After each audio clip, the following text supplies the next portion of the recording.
बिस्मिल्लाहिर्रहमानिर्रहीम। मैं साकिब बिन नासरिल्लाह और आप देख रहे हैं प्रॉपर्टी कचहरी। अच्छा, ये एक कमेंट आया था कि जो प्रॉपर्टी कचहरी में हम कचहरी के टॉपिक को डिस्कस करते हैं या उस पर कुछ टॉपिक की वीडियो बनती है तो वो पेज पे शो नहीं हो रही, फेसबुक पेज पे। तो असल में इस तरह है कि जो डिस्कस प्रॉपर्टी के रिलेटेड होती है उसका वो क्लिप बना के हम स्टेट सेफ मार्केटिंग वाले पेज पे लगा रहे हैं, और जो हमारी थोड़ा सा एंटरटेनमेंट होती है या इस तरह का कुछ भी होता है तो वो हम अपलोड करते हैं प्रॉपर्टी कचहरी के पेज पे। हाँ, फ़िलहाल वीडियो यूट्यूब पे स्टेट सेफ मार्केटिंग के चैनल पे अपलोड हो रही हैं, लेकिन जल्द इसका भी अलग चैनल हमने बना दिया तो पूरी वीडियो वहाँ पे अपलोड हुआ करेगी। तो चलते हैं, आज का बाकायदा आगाज़ करते हैं। अस्सलाम वालेकुम शहबाज, तो क्या अपडेट है, ताज़ा तरीन क्या है आज? जी सर, वालेकुम अस्सलाम। मैं तो बिल्कुल ठीक हाँ, अल्लाह का शुक्र है। लेकिन है तो को एक बार पूछ रहे थे, अक्सर थोड़ा ना जिस टाइम तक बैठे थे ढिड्डे थोड़ी पीड़ हो रही है, वट चढ़ लत्ता भी मार रहा था, लोग को पूछ लो थी तबीयत। हाँ बताइए, खैरियत है? क्या हुआ तबीयत को तेरी? यार नहीं ऐसी कोई बात नहीं है, बस तबीयत ठीक है, सब कुछ फिट फाट है, बस थोड़ा सा पेट ख़राब है। पेट खराब है? पूरे में दे जाना सुराख होए बात पेट खराब है। नहीं लोग दस जड़ी अब्बा तेरे बकरियां कान दवाई ले आया, तू खा ली है। मैं रोस्ट भी खाता। जी जी बिल्कुल तय, सारे पता मैं हूँ दसे ना, सारे रुक जाता हूँ। फिर राती तेरे अभी बकरी कान दवाई आती है, तेरे सिरन पीड़ आई, दवाई खा ली है, तो हूँ सिरा की पीड़ तो वल हो गई है, तेरे ढिड्डे पीड़ हो रही है। हूँ राती तू सिर बांध कर सोता रहा, हूँ तू ढिड बांध कर सोएगा। नहीं यार, वो अफगानी नमक था, वो स्पेशल बकरी के लिए मंगाया था, उसका पेट ख़राब था। मैंने सोचा मेरा भी पेट ख़राब है, मैं खा के सही हो जाऊँ। नहीं समझ नहीं आ रही फिलहाल क्या था, पेट दर्द था, सर दर्द था, कोई पता नहीं है। अच्छा, 3 न्यूज़न बढ़िया अपडेटेड हैं, ब्रेकिंग न्यूज़न। पहली ये है कि जो साढ़े कंपनी चेयरमैन हैं मलिक जुबैर साहब, उन्होंने बेटी पैदा हुई है। और दूसरी साढ़े कंपनी डायरेक्टर नुसरत खान साहिब और तीसरी शादी करना दे चक्रा चंद। तीसरी न्यूज़ ये है कि मोहम्मद असलम साहब ने दोबारा दूध खोल देता है, दोबारा दूध अच्छा पिवा रहा है। पहले एवरी डे पिवा के मेरे गुर्दे भी फेल हो गए, खुदा की कसम एग्ज़ाम भी फेल हो गया, अगर एग्ज़ाम दे देते इतने फेल हो गए। हंस के रहे हूँ, तू दस ना, इतनी खुशी दी लहर दौड़ गई पूरी कंपनी ने दोबारा दूध वाली चाय बना के पिवाई है। सर ये इन लोगों को क्या पता है एवरीडे का?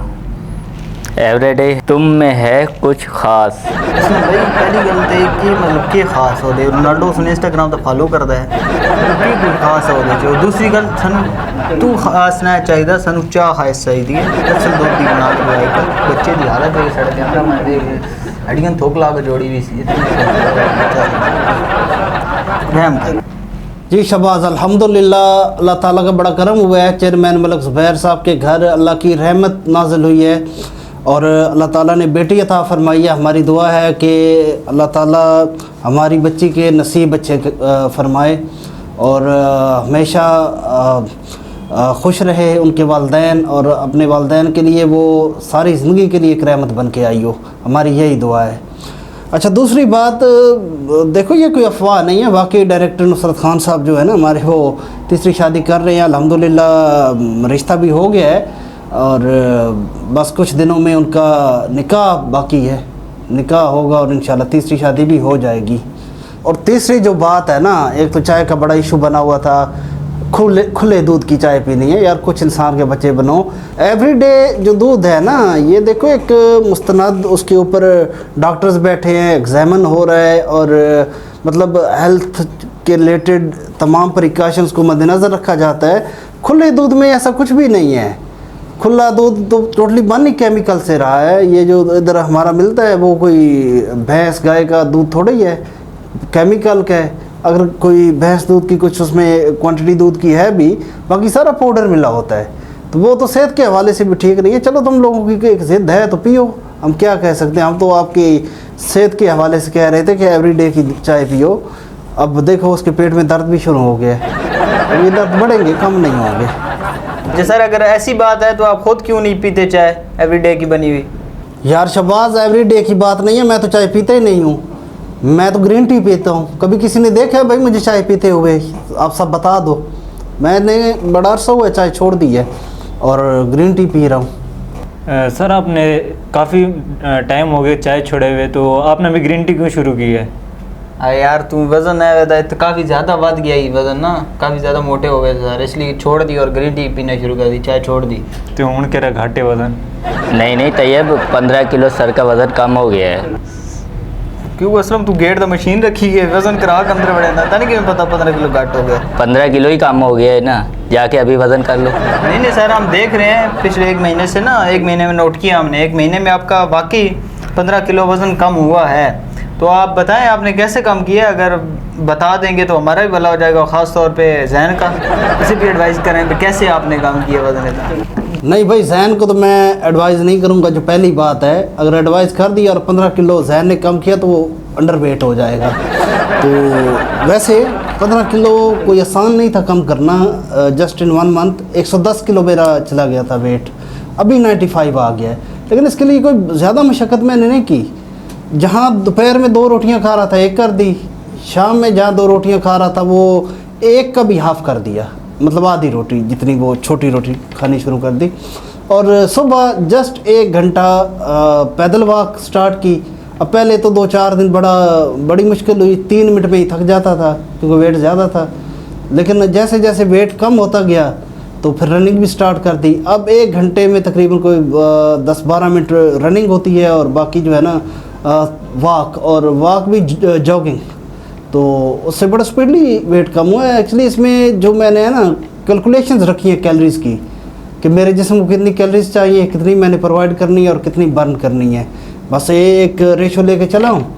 तो अल्हम्दुलिल्लाह 15 किलो कम हो गया और अब अगले महीने में फिर 15 केजी मेरा हदफ है मज़ीद कम करने का, क्योंकि एकदम से वज़न बढ़ता गया और मेरा फोकस नहीं रहा और बहुत ज़्यादा चला गया, तो उससे काफ़ी इश्यूज़ आने शुरू हो गए थे, स्पेशली हेल्थ को लेके।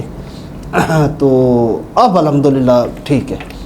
सर वैसे आपका भी अगर देखा जाए तो सबका ताल्लुक फ़ौज से ही रहा है, अभी आप रिटायर हो चुके हैं, तो लेकिन सर मेरा सवाल ये है कि फ़ौज के रिलेटेड ये है कि मेजर आदिल राजा के बारे में आपका क्या मौक़िफ़ है, क्या राय है आपकी?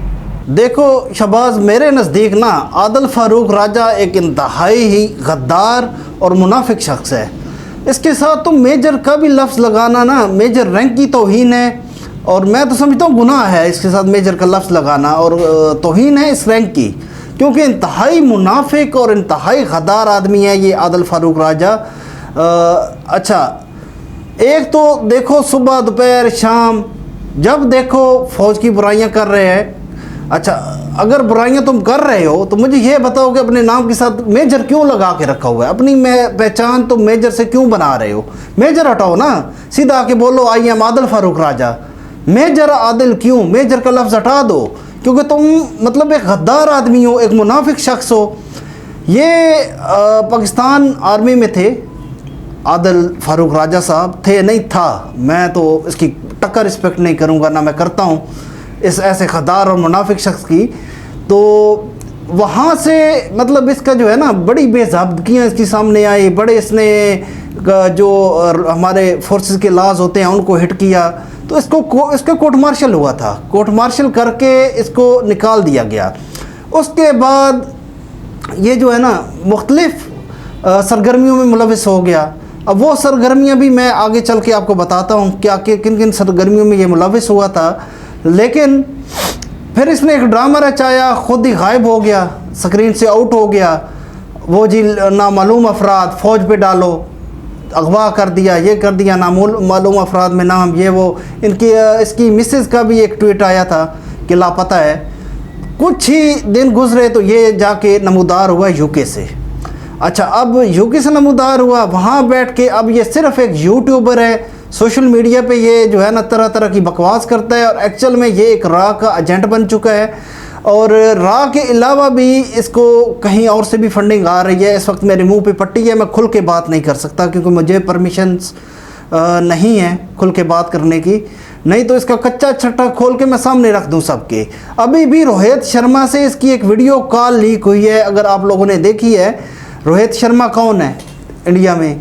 अच्छा, क्या ब्रीफिंग उस कॉल में हो गई है? आप जाके खुद देख लें, वो वीडियो देखें। दूसरा, फिर अगर देखा जाए एजेंट तो ये है ही, हाजिर सर्विस ही था, तो इसकी फैमिली टोटली यूके में सेटल हो चुकी है। प्री प्लान काम कर रहा था, सारा प्री प्लान कर रहा था। यूके में सेटल हो गई थी, पूरी फैमिली, मिसेज भी यूके में। ये पैसे का पुत्र है जस्ट। देखिए जिसके अंदर पैसे का लालच आ गया ना, और वो भी रिस्क हराम का, वो कभी हुब्बुल वतन इंसान हो ही नहीं सकता। और ये हुब्बुल वतन तो था ही नहीं, इसके अंदर तो कीड़ा ये जो है ना शुरू से था। अब वहाँ बैठ के ये पूरा एक गिरोह चला रहा है पाकिस्तान के अंदर। इसने जो फोर्स बनाई हुई है वो भी हमें पता है कौन सी फोर्स ये चला रहा है। रावलपिंडी, रवात और इसके मज़ाफ़ाती इलाकों में लैंड ग्रैबर्स, कब्ज़ा माफिया से ये मिला हुआ है। ज़मीनों पे कब्ज़ा करना जो है ना, इसका एक वो मशगला बना हुआ है। और पूरी एक इसकी फोर्स है जिसमें अफ़गान जो है ना इसको पूरी सपोर्ट कर रहे हैं। और इसकी 2021 की एक वीडियो नेट पे घूम भी रही है। आप रोज़ न्यूज़ चैनल पे जाइए, मलिक ज़ुबैर अवान साहब का जो है ना पर्सनल फेसबुक पेज देखें, उसके ऊपर जो इसकी एक वीडियो घूम रही है 2021 में जो ये बनी थी, जिसके अंदर मलिक ज़ुबैर ने तो काफ़ी जो है ना खोल के इसका सामने बयान कर दिया है। तो लैंड ग्रैबर्स, अच्छा ब्लैक मनी को वाइट करना, ये आजकल सब ये ही कर रहा है। और भौंकेगा सुबह शाम सिर्फ फ़ौज के ख़िलाफ़, और साथ से मेजर भी नहीं हटाएगा। मेजर भी पहचान मेजर ही बनाई हुई है। तो मैं तो इसको सीधा सीधा आदल राजा कहूँगा। अच्छा राजगान जो है ना, राजगान राजा कास्ट, इसके खून में भी ना एक वफादारी की अलामत है। लेकिन ये उनके नाम पे भी कालक है, राजा बिरादरी के नाम पे भी ये कालक है ये आदल। तो मैं सिर्फ इस पे लानत भेज सकता हूँ, इसके अलावा मेरे पास कोई राय नहीं है, कोई मेरा मुवक्किफ़ हो ही नहीं सकता। हाँ, गद्दार जो है ना उसकी सिर्फ एक ही सज़ा है, सज़ाए मौत या गोली उड़ा दो। गद्दार की और कोई सज़ा नहीं है, चाहे वो मुल्क का गद्दार है, अपने ख़ानदान का गद्दार है, पेशे का गद्दार है, या अपने बिरादरी का गद्दार है, या अपने मज़हब का गद्दार है। किसी किस्म का कोई गद्दार है तो उसकी सज़ा सिर्फ सज़ाए मौत होनी चाहिए, गोली होनी चाहिए। इसे पता नहीं आर्मी ने सिर्फ कोर्ट मार्शल करके छोड़ दिया, इसको सज़ाए मौत देनी चाहिए थी। ऐसे जो कुत्ते हैं ना, इनको तो ज़िंदा ही नहीं छोड़ना चाहिए। अब वहाँ बैठ के कर ये कुछ भी नहीं सकता, लिटरली कुछ नहीं कर सकता। अगर ISI पाकिस्तान की नंबर 1 एजेंसी है, ठीक है, उसके सामने ये क्या चीज़ है, कुछ भी नहीं है। फिर अच्छा इसकी FIR आप उठा के देखें, रावलपिंडी के अपारा थाने में भी कटी हुई है, एक दो और पुलिस स्टेशन में भी कटी हुई है, वो उठा के देखें। और मुझे जान को ख़तरा है, मुझे जान को ख़तरा है। अच्छा जान को ख़तरा है, तेरी जान को ख़तरा अभी तक बेटा है ही नहीं। जब तेरी जान को ख़तरा बनेगा ना तो समझ तुम्हें भी आ जाएगी। यूके में भी बैठा तू जो है ना, कोई भले तू भगोड़ा है, छुप के बैठा है, लेकिन कुछ भी नहीं कर सकता। यूके में बैठ के भी तेरी जान को ख़तरा बन सकता है, अभी तक बना नहीं है। तो ख़ुद इसके अंदर ज़रा भी शर्म और हया नहीं है, फजूलियात, बकवासियात, टोटली रा और अफ़गान की फंडिंग पे ये पल रहा है और तरह तरह की बकवासी कर रहा है। और मैं क्या इसके ख़िलाफ़ मौक़िफ़ दूँ? मैं तो अभी ये इसका नाम ज़बान से लिया उठूँगा तो कुल ही करूँगा, क्योंकि हम तो यकीन मानो अगर पाक फ़ौज का भी नाम लेना हो तो उससे पहले बिस्मिल्लाह पढ़ के इस ज़बान को पाक करते हैं।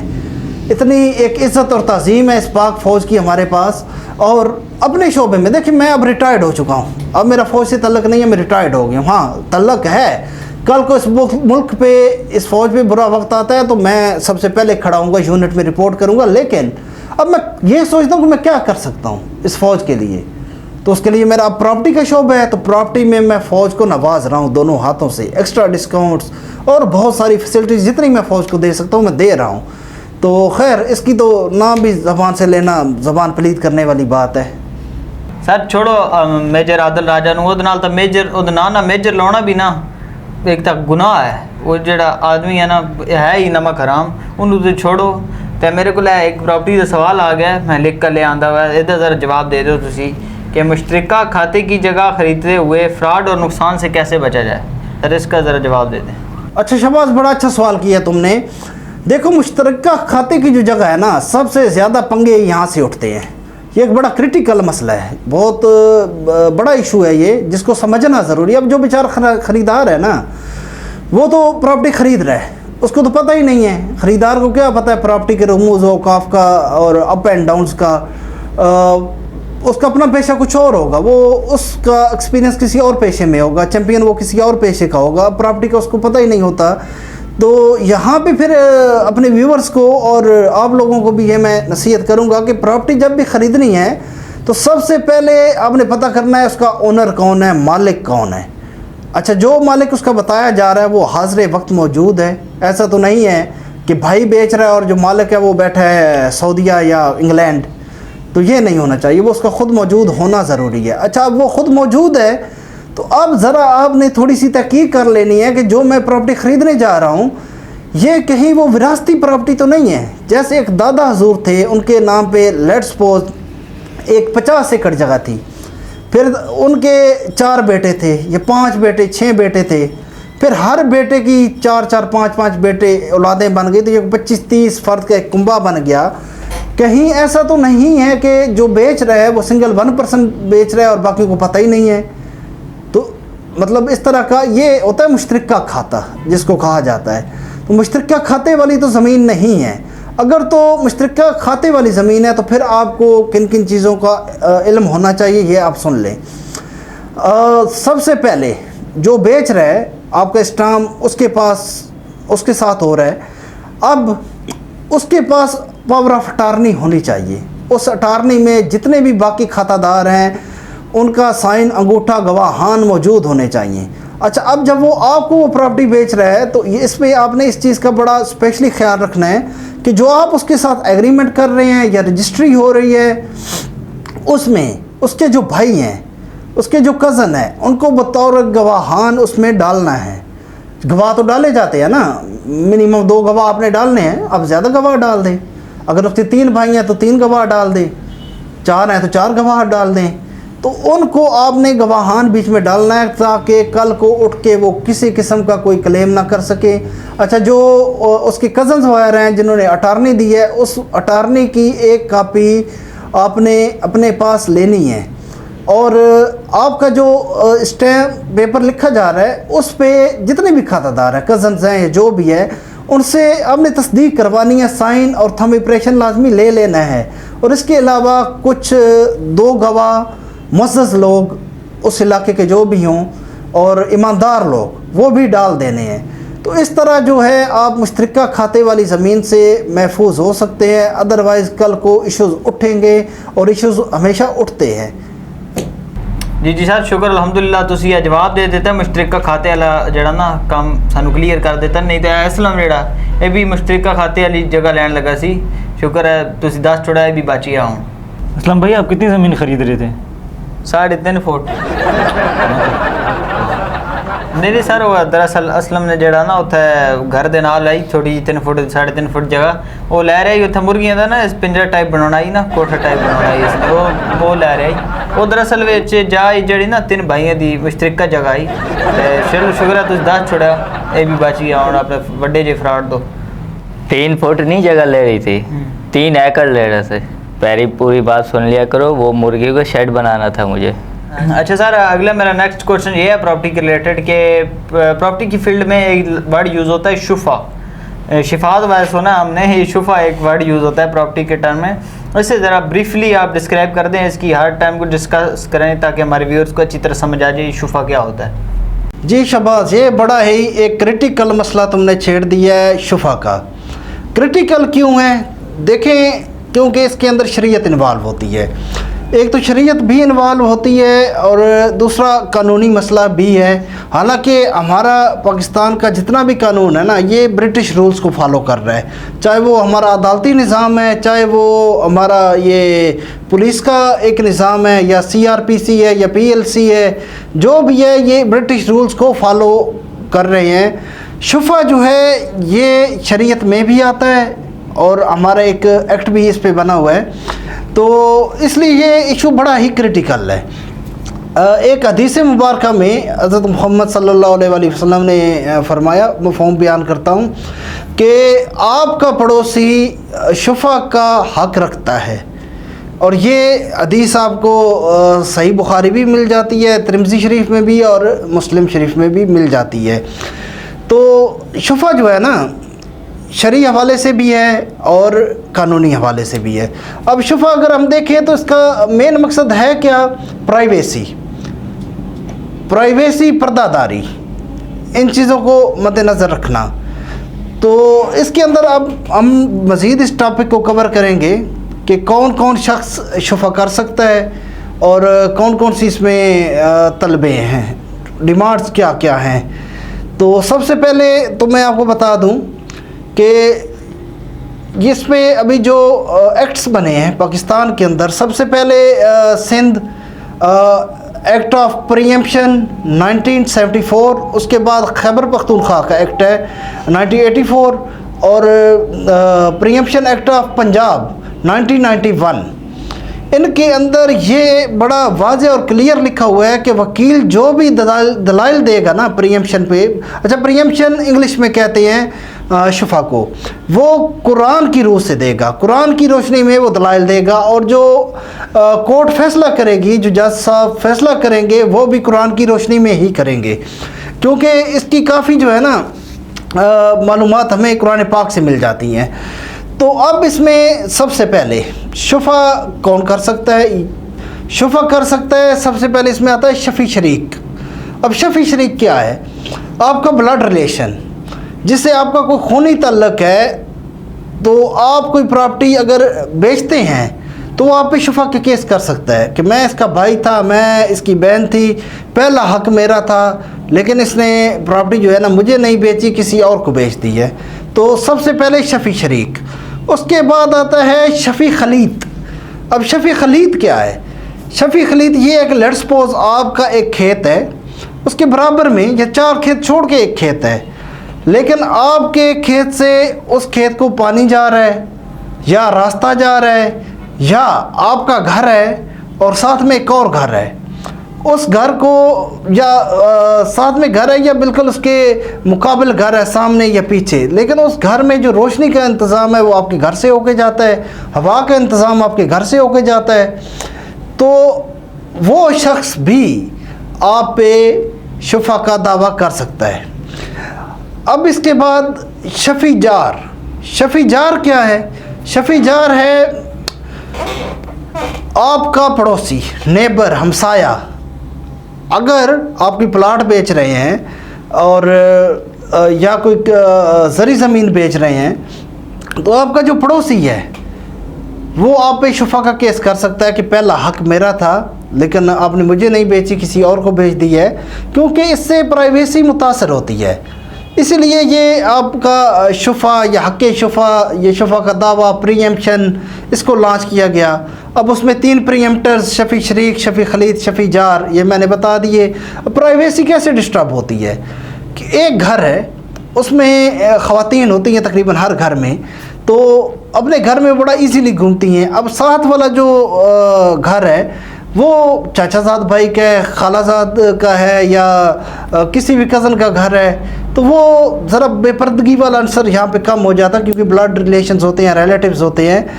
तो अगर वो किसी अजनबी को बेचा जाए, तो एक बाहर से शख्स आके अगर वहाँ पे रहता है, तो उस घर की प्राइवेसी फिर डिस्टर्ब हो सकती है। तो इसलिए, या फिर आजकल आप देखें, इंटीरियर सिंध देखें, हमारा पंजाब देखें, तो मैक्सिमम खेतों में ख़वातीन काम कर रही होती हैं। तो अब एक खेत में ख़वातीन काम कर रही हैं, लेकिन दूसरा भी रिलेटिव का खेत है। अब वो रिलेटिव अगर वो खेत किसी अजनबी को बेच रहे हैं, तो प्राइवेसी डिस्टर्ब हो रही है। तो अब ये 3 प्रीएम्प्टर्स थे। प्रीएम्प्टर्स कहते हैं जो हक़ शुफा का दावा कर सकते हैं, लेकिन इसमें से सबसे हैवी कौन सा है? पहला, शफ़ी शरीक। अगर शफ़ी शरीक नहीं करता दावा, तो फिर उसके बाद शफ़ी खलीत कर सकता है। ये दोनों नहीं करते, शफ़ी शरीक और शफ़ी खलीत, तो फिर शफ़ी जार ये दावा कर सकता है। अच्छा, अब इस पर ना कुछ तलबे हैं, कुछ कंडीशंस हैं, कुछ डिमांड्स हैं जो इम्प्लीमेंट होती हैं, जिसके अंदर पहली जो तलब है तलब मुआसबत। तलब मुआसबत क्या है कि एक शख्स अपनी कोई प्रॉपर्टी बेचता है और एक महफिल के अंदर जहाँ 5-6 लोग, 4 लोग बैठे हैं, उस पर आके वो ऐलान करता है, जी मेरी जो वो वाली ज़मीन थी वो मैंने फ़लाँ बंदे को बेच दी है, और वहाँ बैठा उसका ब्लड रिलेशन जो प्रीएम्प्टर्स में आएगा, शफ़ी शरीक, शफ़ी खलीत या शफ़ी जार, बेतरतीब कोई भी एक वहाँ बैठा है, और वो उस चीज़ को चैलेंज वहीं पे वर्बली कर रहा है कि नहीं, ये तो आपने ज़्यादती की है कि पहला हक मेरा था, लेकिन आपने ये ज़मीन मुझे नहीं बेची, आपने ये ज़मीन किसी और को बेच दी है, तो मैं इस पे आप पे हक़ दावा करूँगा, अके शुफा का दावा करूँगा। तो ये इसको कहते हैं, जो वर्बली स्टेटमेंट वहाँ पे जारी की है, तलबे मुआसबत।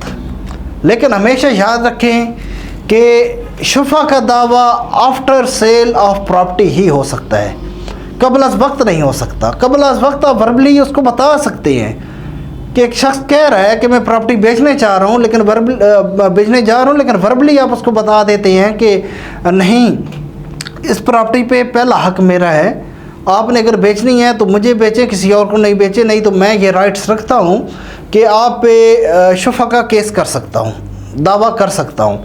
तो वर्बली हाँ करेंगे दावा कब? आप जब वो प्रॉपर्टी सेल कर देगा।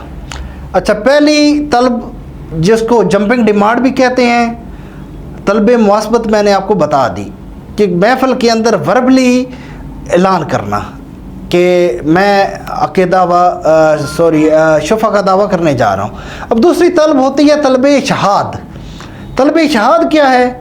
जब आपको पता चलता है कि वो प्रॉपर्टी बिकी है और आपने वर्बली अनाउंसमेंट कर दिया है, लेकिन अब यहाँ पे एक चीज़ और समझनी ज़रूरी है कि ये मसला बड़ा क्रिटिकल है। वो जो वर्बली आपने अनाउंस किया है ना, उसका वक्त, डेट, दिन, जगह और जितने लोग बैठे हैं बतौर गवाहान, ये सारे एविडेंस आपको अदालत में रखने होंगे, पेश करने होंगे।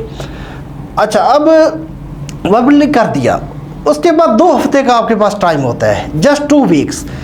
2 हफ्ते के बाद आपने एक रिटर्न में नोटिस भेजना है उस शख्स को कि ये ज़मीन आपने सेल की है, तो मैं इस पर शुफा का दावा करने जा रहा हूँ, लिहाजा अगर या आप डील बैक कर सकते हैं तो कर लें।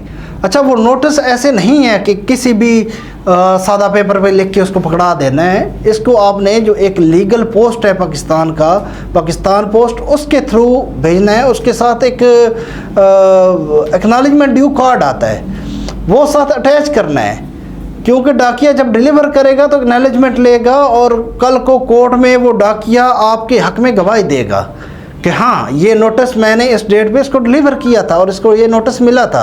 और बेहतर ये है कि वो नोटिस जो है ना, किसी आप वकील वगैरह से लिखवाएं, लॉयर वगैरह से, और उसी के थ्रू आप पोस्ट करवाएं, क्योंकि ये जो पेचीदगियाँ होती हैं ना, ये वकील बेहतर समझते हैं। तो वो लीगल पोस्ट से भिजवाएंगे और एक्नॉलेजमेंट ड्यू कार्ड भी साथ लगाएंगे और हर चीज़ को हैंडल करेंगे।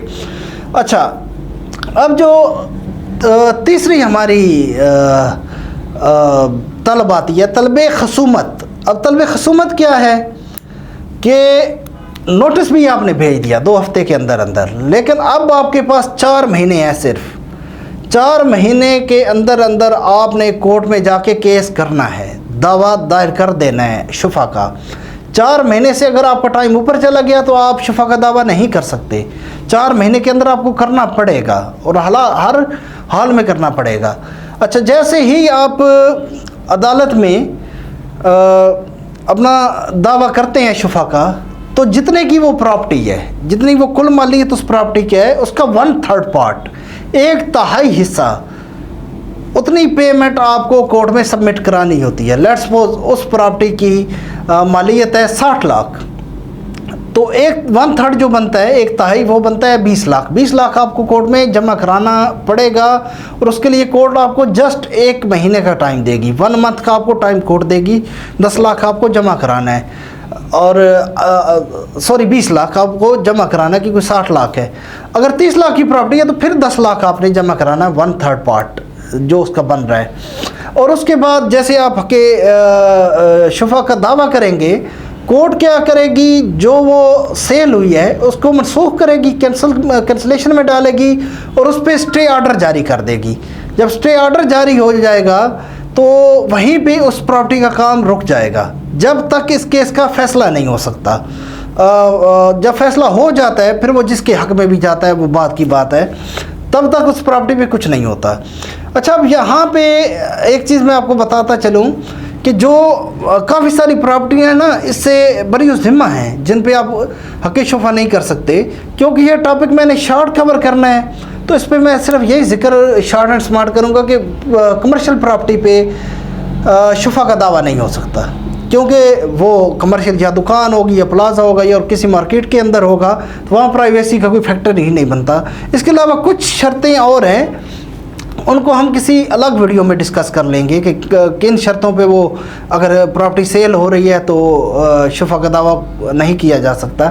खैर, तो ये 3 तरह की तलबें भी पूरी हो गई जो आपके इल्म में आ चुकी हैं। अब यहाँ पे देखना ये ज़रूरी है कि अगर उस प्रॉपर्टी पे 2 बंदों ने शुफा का दावा कर दिया है तो क्या होगा।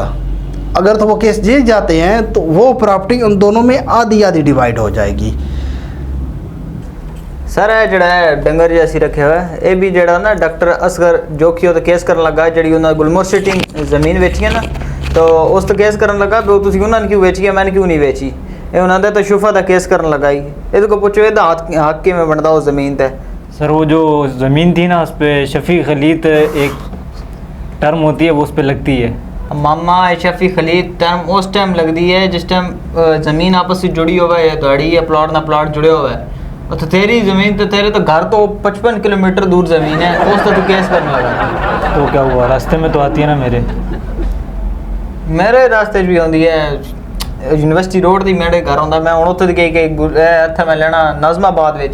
बेवकूफ़ आदमी, मैं रहता तो कराची में हूँ, जब मैं जाके ना सखर में थोड़ी जाके ना केस कर सकूँगा शुफा का। बिल्कुल असलम भाई, ये तो आप बात ठीक कर रहे हैं। आप कराची में रहते हैं और कराची से रास्ता जाता भी है और आता भी है, सखर से जाता भी है और आता भी है, और आप कराची में बैठ के सखर में किसी पे शुफा का केस तो नहीं कर सकते। यही बात है, ये भी वही चबले मार रहा है। और आज बड़ा कोई अच्छा सा मौसम है, बाहर भी बादल शादल आए हुए हैं, तो आप इस पे एक आप खूबसूरत सा शेर सुना देना, मौसम को चार चांद लगा दें। जी शेर सुनो शहबाज, मुनीर अहमद नियाज़ी साहब का शेर है। मुद्दत के बाद आज उसे देख कर मुनीर, मुद्दत के बाद आज उसे देख कर मुनीर, एक बार तो दिल धड़का मगर फिर संभल गया। सर शेर तो आपने सुना दिया माशाल्लाह, बहुत खूबसूरत शेर सुनाया आपने, लेकिन अब हमारी रिक्वेस्ट है कि आप एक खूबसूरत सी नसीहत भी सुना दें हमें। जी शहबाज, आज की नसीहत ये है कि देखें, कभी भी ना तो ख़ुद सो कॉल्ड उस्ताद बने, ना ही किसी को सो कॉल्ड उस्ताद माने। एक बंदा एक ही फील्ड का चैम्पियन हो सकता है, एक बंदे के पास एक ही फील्ड का एक्सपीरियंस हो सकता है, हर फील्ड का नहीं हो सकता। जैसे ये हमारा आज़ाद चाय पराठे वाला 20 बिज़नेस बता रहा होता है, 20 का एक्सपीरियंस उसका नहीं होता। और इसी तरह हमारे माशरे में और भी बहुत से लोग हैं जो हर फन मौला बने होते हैं। अच्छा, प्रोफेशन उनका देखा जाए क्या है, टेक्निकल इंजीनियरिंग का होगा या कोई भी होगा। अब उनसे कोई भी बीमारी का जिक्र करो तो वो डॉक्टर बन जाते हैं फ़ौरन, कोई यूनिवर्सिटी का जिक्र करो तो फ़ौरन प्रोफेसर बन जाएंगे और ऐसी राय निकाल के दे देंगे। सच्ची है ये झूठी वो तो अलग बात है। अच्छा, अगर कोई कोर्ट की बात करें, वकील और जज भी बन जाएंगे। हर फील्ड में उन्होंने ना अपनी टांग अड़ानी है, और ऐसा हमारे साथ भी हो रहा है अक्सर प्रॉपर्टी में भी, कि एक बंदा कहीं बैठा है, उसका प्रॉपर्टी से कोई तल्लक नहीं है, ज़िंदगी में कोई प्लाट ख़रीदा नहीं है, बेचा नहीं है, कोई प्रॉपर्टी का काम नहीं किया। तो अगर कोई क्लाइंट राय मांग लेता है उससे, तो ऐसी राय देता है कि ना पूछो। अच्छा, रेफरेंस कहाँ से निकालेगा? मेरे दादे के भाई के पोते का बेटा, उसने फलां जगह प्लाट ख़रीदा था तो उसके साथ फ्रॉड हो गया। तो प्रॉपर्टी फ्रॉड है जी, प्रॉपर्टी फ्रॉड है। कभी भी राय अगर लेनी हो तो राय जो है ना उस फील्ड के चैम्पियन बंदे से लें, जो उस फील्ड का चैम्पियन है। राय हमेशा होती है एक्सपीरियंस की बुनियाद पे, तजर्बे की बुनियाद पे, इसका उम्र से कोई तल्लक नहीं है। अक्सर कहते हैं कि बड़े बुज़ुर्ग से मशवरा ले लो।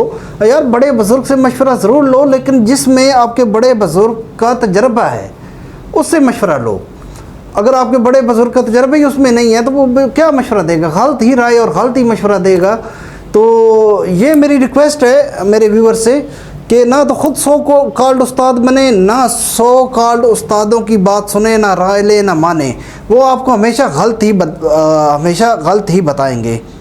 जी तो व्यूअर्स, ये था आज का हमारा प्रॉपर्टी कचहरी शो। उम्मीद करता हूँ आपको बहुत पसंद आया होगा। मज़ीद सजेशन के लिए आप कमेंट बॉक्स में जाके हमें कमेंट कर सकते हैं, या आपका कोई भी प्रॉपर्टी के रिलेटेड सवाल है या कोई भी कन्फ्यूजन क्यूरी सजेशन है वो कमेंट हमें आप कर सकते हैं। हमारे चैनल को सब्सक्राइब कर लें ताकि आने वाली नई अपडेट आप तक पहुँचती रहें। इंशाल्लाह मिलते हैं नेक्स्ट वीडियो में, तब तक के लिए अपना ख्याल रखिएगा। अल्लाह हाफिज़।